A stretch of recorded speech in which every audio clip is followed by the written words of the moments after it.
Hello and welcome back to our channel Fake Safari. My name is Abhishek and I believe you guys are doing good and studying properly. आगे बढ़ने से पहले बच्चों, अगर आपने video को like नहीं किया, शेयर नहीं किया, सब्सक्राइब नहीं किया तो आप कर दो, है ना? That's a good thing. And second thing, also press the bell icon ताकि आपको जितने भी नए वीडियोस में अपलोड करूं आपको उसका नोटिफिकेशन मिल जाए और आप उस टॉपिक को पढ़ पाए. ठीक है? आई बिलीव आपको कुछ न कुछ आपको हेल्प कर रहा होगा आपके स्टडी प्रोग्रेस में, तो लाइक करना बुरी बात नहीं है. ठीक है, चलिए आज का टॉपिक बच्चों है time period of the linear SHM. Time period का निकालने का दो तरीका है, एक हमारा फोर्स मेथड है और एक हमारा एनर्जी मेथड है. Today I am going to be focused only on the force method. उसके बाद I am going to discuss the time period of the angular SHM. In the previous video lesson I have discussed about the energy. तो जो energy वाला concept है, and this concept is good for both NEET and the JEE Mains. तो आप जो भी बच्चों NEET का प्रिपेयर कर रहे हो, ये वीडियो उसके लिए उतना ही इंपॉर्टेंट है, और जो नीट जो JEE Mains का कर रहे हो आपके लिए तो इंपॉर्टेंट है ही. ठीक है, तो ये वीडियो आप दोनों देखो और इसको समझो, and if you need some extra help आप बताओ मेरे को कि what else do you need. All good. चलिए तो स्टार्ट करते हैं आज का वीडियो लेसन. हम पहले बात करेंगे हमारा time period of the linear SHM से. ठीक है जी. Already I have told you multiple times कि टाइम पीरियड क्या होता है, बट फिर से एक बार मैं आपको रिकैप करा देता हूं और समझा देता हूं कि हम टाइम पीरियड कैसे निकालते हैं. उसका जो फंडामेंटल प्रोसेस है, what is gonna be that. All good. So when I talk about the linear motion बच्चों, we can have two situations. One could be the spring block system जो horizontally kept है ना, and इसका जो time period होगा वो एक अपने को निकालना होता है.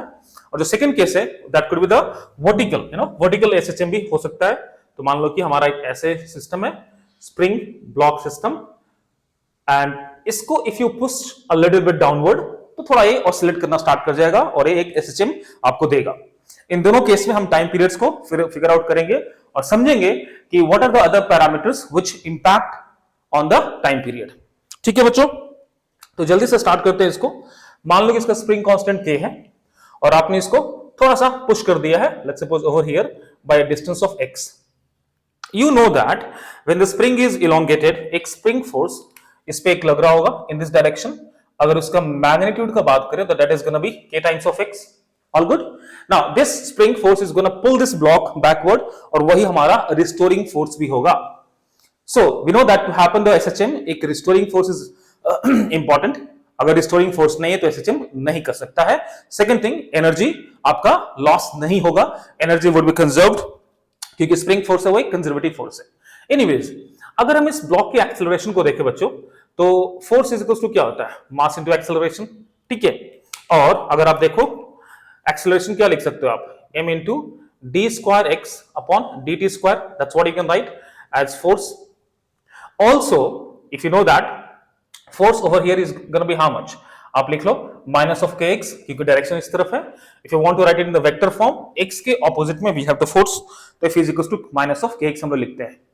Late us equate these two. What we gonna get, we gonna get m times of d square x upon dt square. That's gonna be negative of kx. Let us bring this m over this side. We should have d square x upon dt square, है ना. That's gonna be negative of k upon m times of x, and once you bring it this side we should be having d square x dt square plus k upon m times of x. Well, we also know that अगर आपने पहले का video lesson देख रखा है तो acceleration को क्या लिखते हैं, minus of omega square x, right. So acceleration could also be given as negative of omega square x. All good. और इस a को क्या लिख सकते हो बच्चों, d square x upon dt square. if you bring it this side it should be omega square x, that's gonna be 0. तो हम इसको इक्वेशन 2 मान लेते हैं. ठीक है, this is my equation number 2. If I do the comparison of these two equations and the coefficient of x in this case is k upon m and over here it is omega square, so that clearly tells me that omega square should be equals to k upon m, which means omega should be how much, root of k upon m kilometre. आप ऐसे इसको याद कर सकते हो. Now that we know this is the angular frequency, तो हमारा time period कितना हो जाएगा, the time period is going to be 2 pi upon omega, which tells you that the time period is gonna be 2 pi into m upon k. That is Mantu Kumar, मेरे बचपन का दोस्त है ना. So the time period of a linear SHM could be written as 2 pi m upon k. Now this k over here is a spring constant, right? and the restoring force, my dear kids, is this much. This is the restoring force, right? अगर इसका सिर्फ हम magnitude का बात करते हैं, then I could write F is equals to kx. तो if you could write the force acting on any of the body in this format, तो वो उसको हम बोलेंगे कि उस बॉडी को SHM हो रहा है. That body is executing SHM because this is going to be your restoring force. और बच्चों ध्यान देना इस बात को, नॉट ऑल द टाइम जो k का वैल्यू है that's going to be just k. हमारे बहुत ही कॉम्प्लेक्स सिचुएशंस हो सकते हैं जहां पे कि multiple springs is will be connected in the multiple ways, और वहां पे k इफेक्टिव निकालना हमारा काम रहेगा. ठीक है, तो उस केस में जो रिस्टोरिंग फोर्स होगा that is going to be k effective times of x, और उस केस में टाइम पीरियड आपको निकालने का फार्मूला जो हो जाएगा, तो in the multiple situations will be having k effective times of x. Under those circumstances the time period should be written as 2 pi m upon k effective, है ना जी. आप इसको ऐसे लिखोगे. तो बहुत ही सिंपल प्रोसेस है. This is called force method. आप फोर्स निकालते हो, रिस्टोरिंग फोर्स निकालते हो, और इसको इससे कंपेयर करके जो भी k का वैल्यू आता है आप उसको इसमें पुट करोगे and you will get the time period as easy as that. All good. Now let's try and continue the same discussion with this vertical SHM. ठीक है जी. अगर इसका मास m है, ऑब्वियसली बात है. Now, so this spring would be definitely getting elongated, एक कुछ elongate होगा before it come to the equilibrium position. बच्चों मान लो कि जो पोजीशन है हमारा equilibrium position है. It means the force on this, net force on this should be 0. अगर vertical equilibrium का देखें तो इस पे जो फोर्स लग रहा होगा mg डाउनवर्ड, और हमारा जो स्प्रिंग फोर्स है k टाइम्स. अब मान लो कि because of that weight the spring got elongated by a certain length, let's suppose x naught. तो जो हमारा फोर्स होगा उस पे x नॉट ऊपर की ओर लग रहा होगा, right. Now once these two forces becomes equals to each other then gonna be the equilibrium situations. Horizontal में तो कोई फोर्स है नहीं, तो net force in the vertical direction is 0 to have the body in the equilibrium condition. That means I can clearly say that your mg should be equals to how much, kx naught. Well that's gonna be the condition for the equilibrium. All good. अब देखो इसको थोड़ा सा impulse दे दो, इस पे नीचे की ओर आ जाएगा. Let's suppose it has come down by a distance of x. मैंने इसको एक इंपल्स दिया, थोड़ा सा पुश कर दिया इसको डाउनवर्ड, तो it has travelled down by a distance of let's suppose x. Now that the spring has elongated further beyond the equilibrium position, तो इस पे एक फोर्स ऊपर की ओर लग रहा होगा. That force is gonna be your restoring force. जो ऊपर की ओर फोर्स लगेगा बच्चों, दैट्स गोना बी द एक फोर्स लगेगा, और वही फोर्स इसको वापस से पुल करेगा टुवर्ड्स द मीन पोजीशन, और इस चक्कर में बॉडी ऑसिलेट करना स्टार्ट कर देगा और एक एसएचएम आपको मिल जाएगा. तो let us find the restoring force. mg is gonna be acting downward for sure. अब देखो इसको जो स्प्रिंग फोर्स लग रहा होगा बच्चों, the spring force acting upon this in the upward direction will not be just kx not. In fact that's gonna be k times of x not plus x, क्योंकि अभी एक नया इलोंगेशन भी आ रखा है which is x, which means the spring force, my dear kids, spring force अगर हम बोलते हैं ऊपर की ओर, वो हो जाएगा k times of x naught plus x, because x naught was the initial elongation to achieve the equilibrium position. Now we have pushed it downward with an distance of x, so the net force is going to be this much. Well, if I have these two forces, one is acting downward, other is acting upward, which means the restoring force should be fs minus mg, isn't it? The net resultant force upward gonna be the restoring force, और उसको निकालना हमारे लिए कोई मुश्किल काम अभी तो है नहीं, है ना. That should be how much? fs कितना है बच्चों? k times of, if I just open it up, इसको मैं ओपन कर दूं तो, and mg का वैल्यू कितना है जी? kx नॉट, तो माइनस ऑफ kx नॉट, तो भैया ये तो चला गया. It means the restoring force, my dear kids, is gonna be just k times of x. ध्यान दो इस फोर्स के साथ अगर ऐसा फोर्स आ रहा है रिलेशन x के साथ, which means it is a force which will make this body go under the oscillatory motion, और वो oscillatory motion exactly SHM motion होगा. Now that we have derived the situation where the force, which is a constant force mg, which was acting upon the body continuously, still it is not going to change the time period. देखो कैसे, हमारे पास k मिल गया, तो time period कितना हो जाएगा? 2 pi Mantu Kumar, and the value of k is just k. And if you look at these two things, my dear kids, ये दोनों इक्वल है. Both are equal. It means even though we had a force mg acting downward, still हमारा time period पे कुछ भी effect नहीं आया है. Yes, I would agree that its mean position is now shifted little or downward, right? But there is no impact on the time period because of this force, which I can say it's a constant force because gravity close to the surface of earth कुछ change होगा नहीं. तो this is a constant force, और constant force के होने के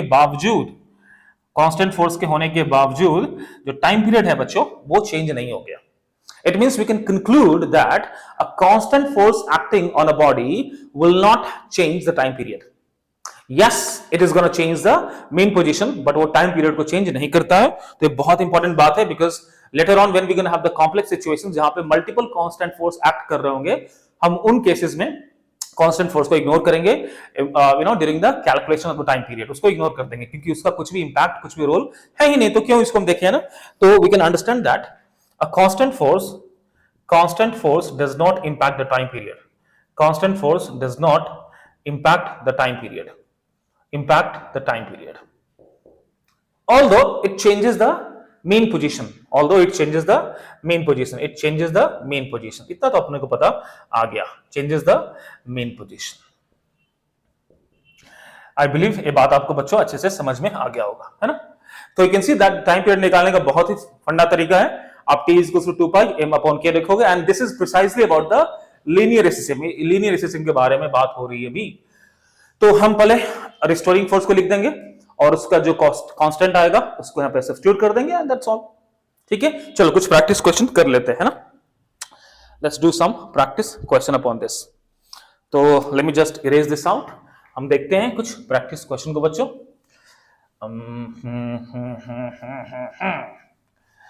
और अभी in the next 2-3 months again you gonna have the JEE main और नीट भी हमारा कुछ टाइम में आने वाला है. तो I'm gonna drop out some videos on those.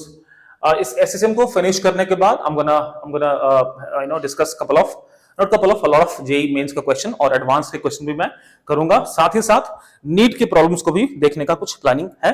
ठीक है, चलिए एक एग्जांपल से समझते हैं कैसे हमारा टाइम पीरियड कैलकुलेट किया जा सकता है. लेट्स से एग्जांपल नंबर 1 बहुत सिंपल है. आप ऐसे देख लो कि हमारा एक पुली सिस्टम है, पुली ब्लॉक सिस्टम, और हमने एक स्प्रिंग यहां लगा दिया बच्चों of spring constant k, and there is one mass which is here. हमने एक मास लगा दिया. ठीक है, in this you have to find the time period. और एक और इसमें हम variations we can do. Let's say tick tick tick tick tick, है ना. Here we have the pulley, और here we have the spring and the mass on the same side, and this side is is just like fixed over here. ठीक है, so let us first discuss these two situations जहां पे हम लोग बात कर सकते हैं टाइम पीरियड निकालने का. ठीक है जी, अब ध्यान से मेरी बात को समझना. रूल क्या है, पहले हम रिस्टोरिंग फोर्स को लिखेंगे. राइट, रिस्टोरिंग फोर्स को लिखने के बाद जो भी इसका कांस्टेंट आएगा हम उसको वैल्यू में पुट कर देंगे यहाँ पे, और हमारा आंसर इजीली आ जाएगा.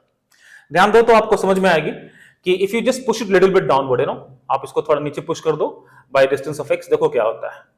Now before that you can see the tension is over here, और mg हमारा नीचे की ओर लग रहा होगा. Right, mg is gonna be downward.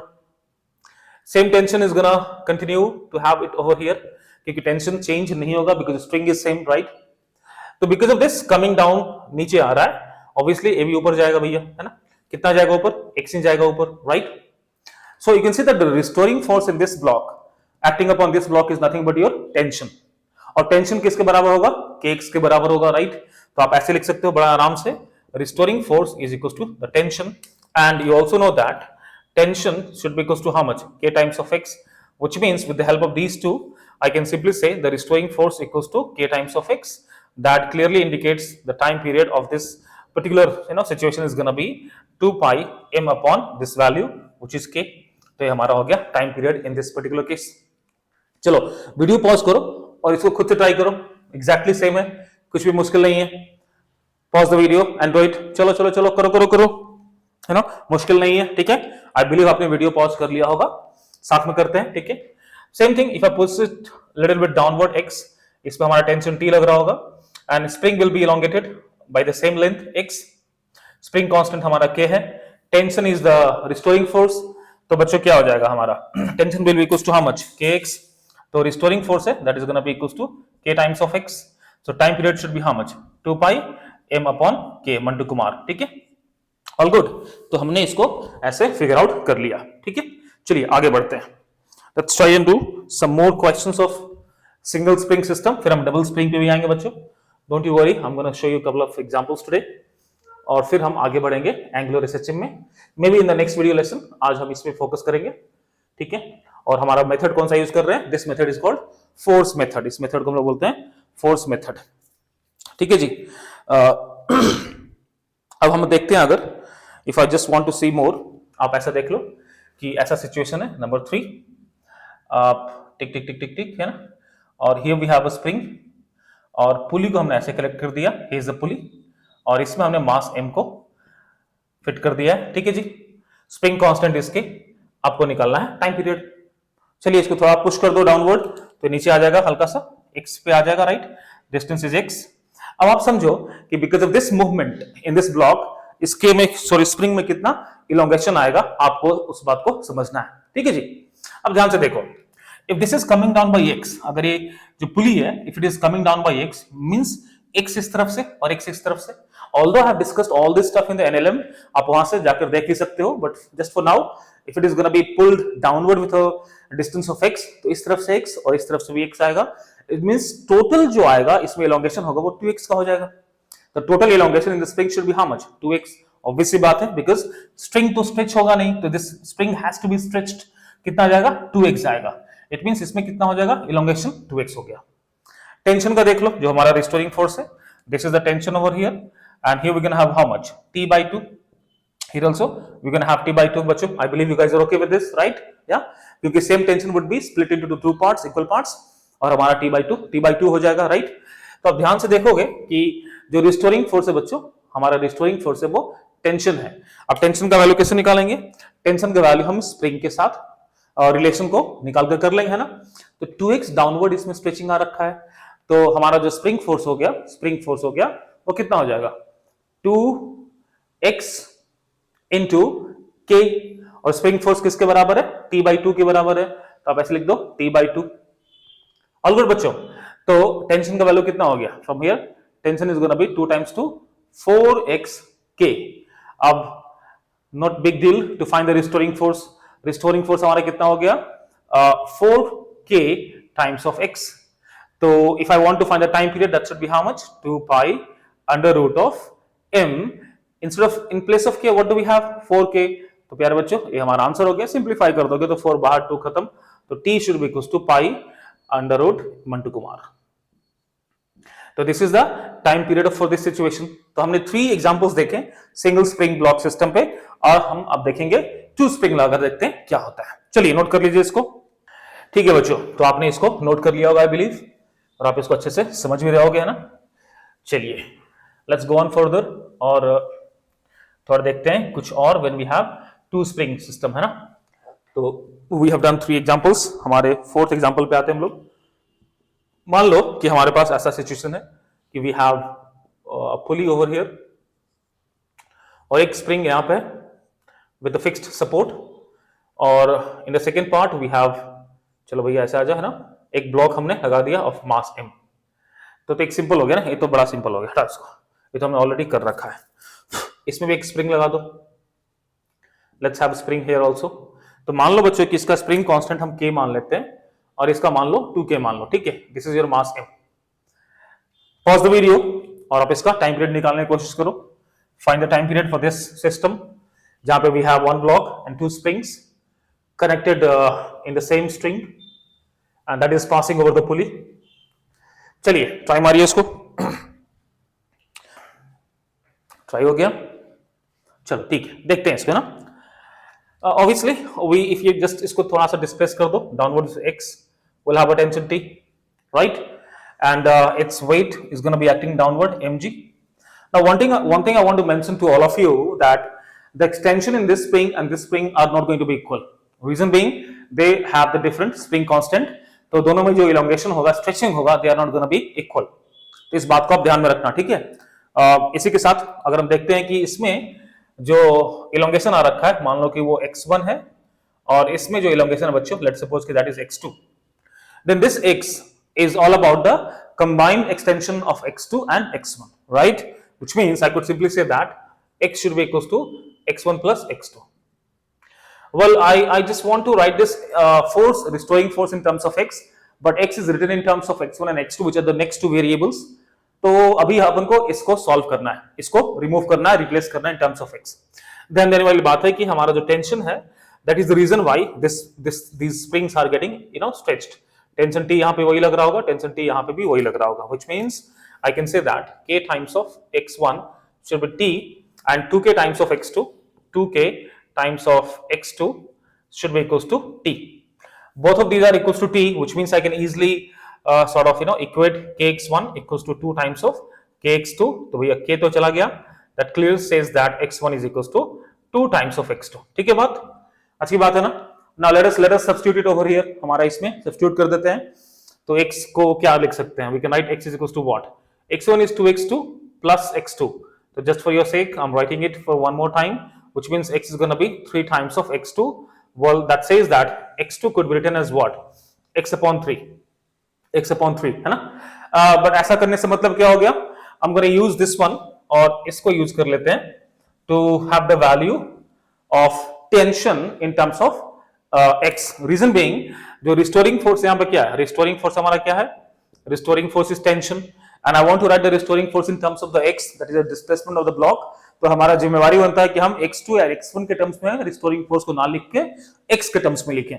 So just to write that, I'm just trying to remove x2, replace x2 in terms of x, और हम टेंशन को x के टर्म्स में लिख पाएंगे. ठीक है बच्चों, x2 को यहाँ पुट कर दो. Let's put x2 over here. तो ऐसा करने से what I'm going to get is 2 times of k, और बच्चों x2 कितना है? x upon 3. x upon 3 है, that is going to be equals to tension. तो बच्चों हमको टेंशन का वैल्यू मिल गया 2 upon 3 k x, और that's your restoring force. यहाँ पुट कर दो. तो जो restoring force होगा, restoring force is going to be 2k upon 3 times of x. You can see that the value of k equivalent is how much? 2k upon 3. हमारा 2k upon 3 आ गया, which means time period should be how much? 2 pi under root of m upon k. k is going to be 2k upon 3, so 2k upon 3, 3 ऊपर चला गया. So this is the time period for this oscillation.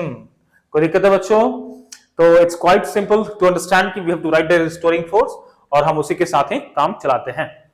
अच्छा, एक question और देखो, I believe आपको समझ में आ गया होगा.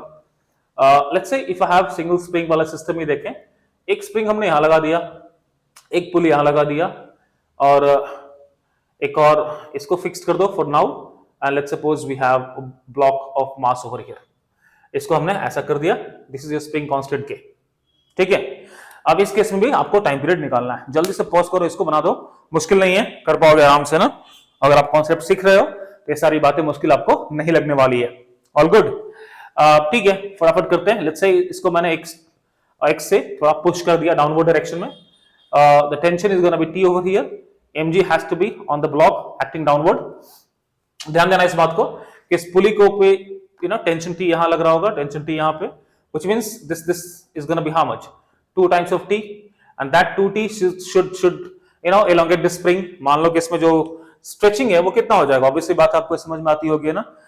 देख लो, अगर ये x से नीचे आ रहा है, if it is coming down by x, which means पुली कितने से आएगा नीचे? ध्यान से देखो, पुली कितने से नीचे आ जाएगा? 2x से आ जाएगा. ऑब्वियसली बात है, x इस तरफ से आएगा, x इस तरफ से आएगा, राइट? समझ में आ रहा है? या फिर x/2 आएगा? गुड. ओके, सो अगर ये if it is coming down by x, it means pulley x/2 आएगा. ध्यान रखना इस बात को.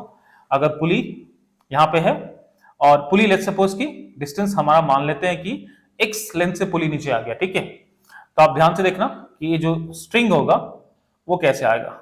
थोड़ा समझ लो इस बात को, दोबारा समझा देते हैं ना.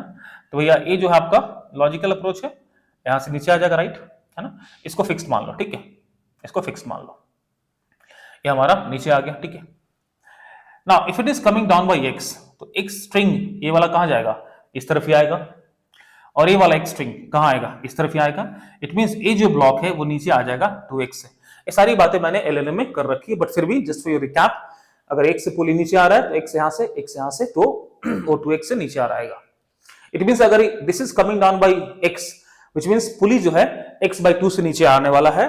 दैट क्लियरली इंडिकेट्स दैट कि जो स्ट्रिंग है, स्प्रिंग सॉरी, इसमें स्ट्रेचिंग कितना हो जाएगा बच्चों? x/2. The spring will be stretched by a length of x/2. कहानी समझ में आ रही है? तो ठीक है, हमारा जो रिस्टोरिंग फोर्स होगा क्या होगा? टेंशन होगा. And if you look at this relation of spring and tension, तो 2t is the force acting on the spring. तो हम लोग लिख सकते हैं क्या? 2t should be equals to k into x/2. 2t should be equals to k into x/2. That means tension should be equals to how much? k/4 times of x. और tension ही हमारा restoring force है बच्चों. तो restoring force कितना हो गया जी? k/4 times of x. That means time period should be 2 pi m upon k. k by 4 है, तो 4m अपॉन के, ये हमारा हो जाएगा टाइम पीरियड। कितना सिंपल है ना? अभी आपको समझ में आ रहा होगा तो सिंपल लग रहा होगा। अगर समझ में नहीं आता तो this could have been a damn screwing things, but now it's gonna be easy for you. ठीक है, चलो और क्वेश्चन करते हैं इस पे, थोड़ा और आपको इसमें एक्सपर्ट बना दिया जाए जी, है ना?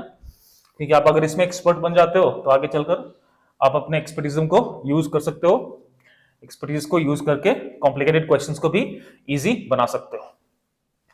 चलिए और थोड़ा और देखते हैं, है ना? और देखते हैं, let's see one more example number 6।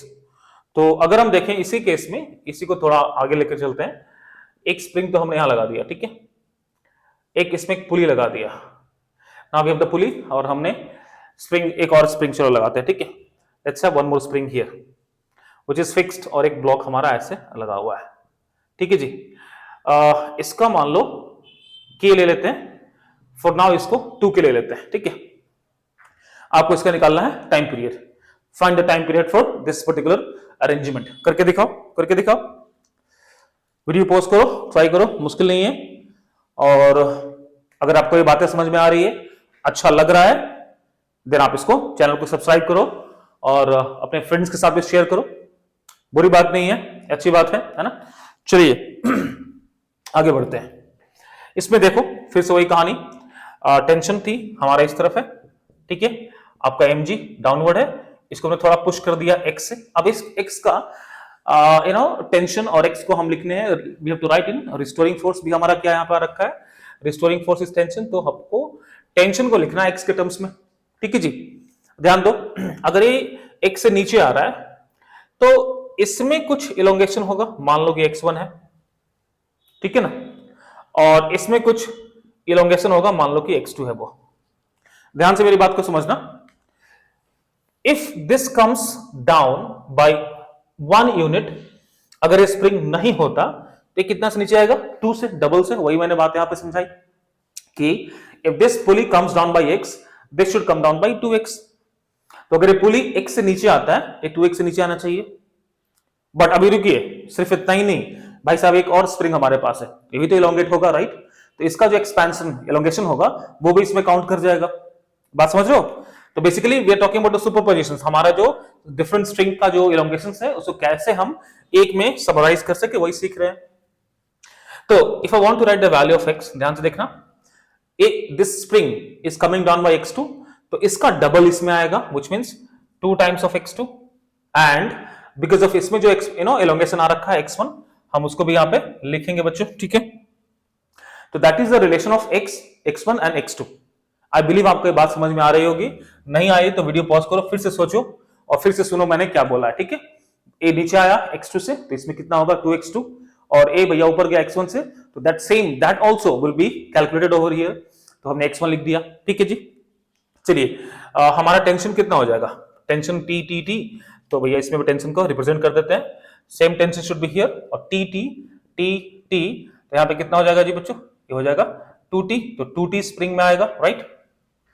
तो इससे we can write the equation quite easily, we can write that 2k times of x2 should be 2t। कोई दिक्कत वाली बात नहीं है। यहां देखो tension is gonna be k times of x1, तो k times of x1 should be equal to tension t, and if you just simplify this one you will be getting what, t is equals to kx2 and here t is equals to kx1। तो if you look at these two equations बच्चों, आपको समझ में आ रहा होगा कि x1 और x2 दोनों का इलोंगेशन, दोनों का वैल्यू सेम ही है। अच्छी बात है, तो आप लिख सकते हो x1 is equals to x2, आप इसके वैल्यू के यहां पुट कर दो जी, राइट? तो that would help you to get what, x should be equals to 2 times of x1 plus x1, that means it is equals to 3 times of x1, but I want to write the restoring force in terms of x। तो tension का value कितना है, tension is equals to kx1, और x1 का value कितना ऐसे मिल रहा है मेरे को, x1 is equals to 1/3 times of x। तो let us put it here, तो आपको क्या मिल गया टेंशन का वैल्यू, देखो टेंशन क्या हो गया, tension is gonna be equals to k times of x1, x1 is nothing but x/3। So प्यारे बच्चों, रिस्टोरिंग फोर्स कितना मिल गया जी, restoring force should be equals to F restoring is gonna be k/3 times of x। इतनी बात तो अपन को समझ में आ रही है। And once I know the restoring force, time period निकालना कोई मुश्किल वाली बात नहीं है, तो मैं इसको यहां लिख दे रहा हूं, तो time period should be how much 2 pi m upon this k equivalent which is k upon 3, तो 3 ऊपर चला जाएगा और k नीचे आ जाएगा। ये हमारा हो गया बच्चों time period for this particular arrangement. इसको नोट कर लो। आपको ये बात अच्छे से समझ में आ गया होगा ना। अब इसी में थोड़ा सा इफ आई डू मैनिपुलेशंस, थोड़ा सा बदमाशी करें इसके साथ हम, और एक और एग्जांपल इसी का। here we had the spring constant of this spring as k, और इसका हमने 2k लिया है। अब थोड़ा सा चेंज करके देखते हैं उसी को। let us have a little bit of change in this, और हम इसके स्प्रिंग कांस्टेंट को k मान लेते हैं और इसको 2k करते हैं, फिर देखते हैं क्या बदमाशी इसके साथ किया जा सकता है ना। तो जो नेक्स्ट अरेंजमेंट है बच्चों, same thing, spring over here, a pulley over here, एक स्प्रिंग यहां पे लग रखा है और जो इसका मास है वो ऐसे कुछ है, ठीक है। इसको हम लोग मानते हैं दिस टाइम k और इसको मान लो 2k, right. Relation of the x would be same, x में कोई फर्क नहीं आएगा, हमारा वही रहेगा है ना कुछ। तो ध्यान से देखो इस बात को, अगर इसको मानते हैं कि भाई x2 से नीचे आ रहा है, एक्सटेंड हो रहा है और इसमें एक्सटेंशन x है और इसको हमने x से डाउनवर्ड कर दिया है, तो ऑब्वियसली टेंशन t हमारा इस तरफ है, mg हमारा इस तरफ है, same tension would be here, और यहाँ पे कितना टेंशन हो जाएगा बच्चों 2t हो जाएगा, राइट। इतनी बात में समझने में कोई मुश्किल तो नहीं है ना। Okay, so again the x has to be how much, x is gonna be 2 times of x2 plus x1, इसमें भी कोई नो चेंजेस, कुछ भी चेंज इसमें भी नहीं आएगा। अब देख लो यहाँ पे रिलेशंस को राइट डाउन कर लो। 2t should be equals to how much, kx2, 2t is equals to kx2। पहली बात इतना समझ में आ गया मेरे को। 2k into x1 is going to be t, so t is going to be 2k into x1, समझ रहे हो ना, है ना। तो भैया यहाँ पे क्या हो जाएगा, आप इस चीज को देख लो यहाँ से, तो टेंशन की वैल्यू उठा के इसमें रख दो, तो 2 times 2kx that is going to be 4, kx1 is going to be kx2, k should be cancelled, which means जो x2 का वैल्यू है बच्चों that is going to be 4 times of x1। कितना चेंजेस हो रखा है, right. In the previous case we had x1 equals to x2, अभी क्या हो गया, x2 is equals to 4 times of x1, ऐसा सिचुएशन है। तो x का वैल्यू निकाल लो यहाँ से, राइट। या तो from here x should be given as how much, x should be equals to x2 is how much 4x1, 4x1, तो यहाँ पे पुट करने से क्या मिल जाएगा 8x1 प्लस x1 पेयर बच्चों, तो x is gonna be how much 9 times of x1, that implies x1 is gonna be x upon 9। अच्छी बात है। What is your restoring force? Restoring force is the tension, हमारा restoring force tension है, तो tension का value figure out कर लेते हैं, इधर ही कहीं पुट कर दो, लेट्स पुट इट हियर, है ना।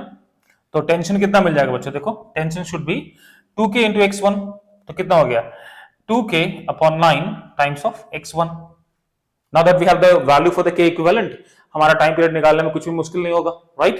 सो द टाइम पीरियड प्यारे बच्चों that should be how much, ये टेंशन है, इसको टाइम पीरियड से प्लीज मिसअंडरस्टैंड मत करना। So the time period should be equals to how much 2 pi under root of m upon k, k का value कितना हो गया 2 upon 9, so 9 times of m upon 2k। Well, that's the difference between these two situations। हमने spring का position change करा और हमारा time period change कर गया।